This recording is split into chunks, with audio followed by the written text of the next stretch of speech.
Okay, this is our braided hose install video. Firstly, our chiller isn't connected yet on the suction line, so we've mounted up the chiller, that's all good. The AC lines are all taken care of, but the suction line that would normally be here would be in the way, so it's not connected.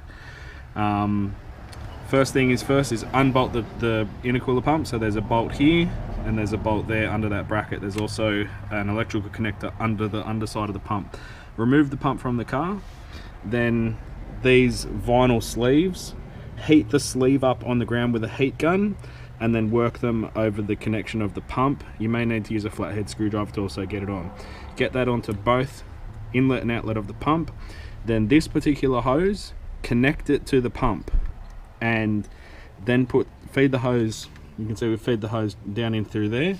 Put the pump back on and then you'll route your hose. You can see we've come out here, gone through there, into the chiller, out of the chiller, through there. Here I've used the heat shield sleeve to protect it from the sharp edge of the bar.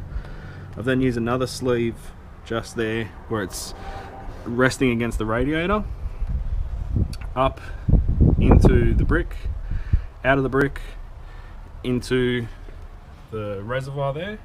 So that's your 45 degree into the reservoir. That'll be the only 45 degree fitting in the install.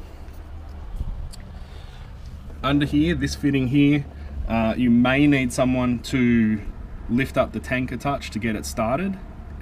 Then we're going through this hole here back into the engine bay. Now that's sort of like an up and across way that you have to do that. The hole is slightly small, so you are going to have to work that hose through there. It's not easy to get it through, but you can get it through, as you can see.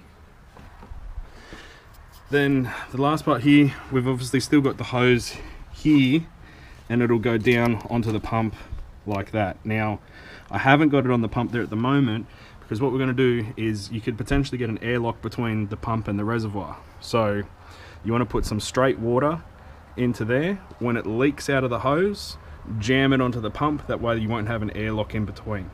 The next thing is all hoses have the springs inside them, so that way you can bend them in the direction that you want.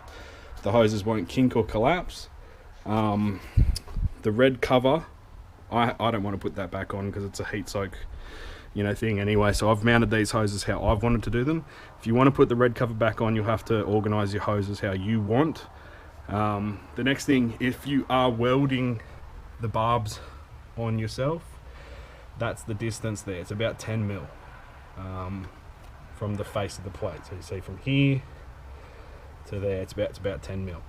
So you have to do that because obviously you have to clear the fuel rail. But yeah, that's it there. That's the install.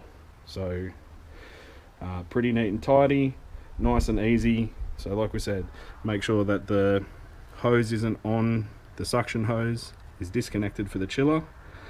Remove the pump, put everything together, put the hose on the pump first, feed the hose through, bolt the pump back on, bolt up the rest of the thing. You might need a hand with the reservoir, but other than that, pretty straightforward. Lubricate your fittings so that you can tighten them up correctly. You should use the Aeroflow lube. I just use motor oil. It's basically the same. And tighten them up completely. I just lubricate the thread only, just the thread.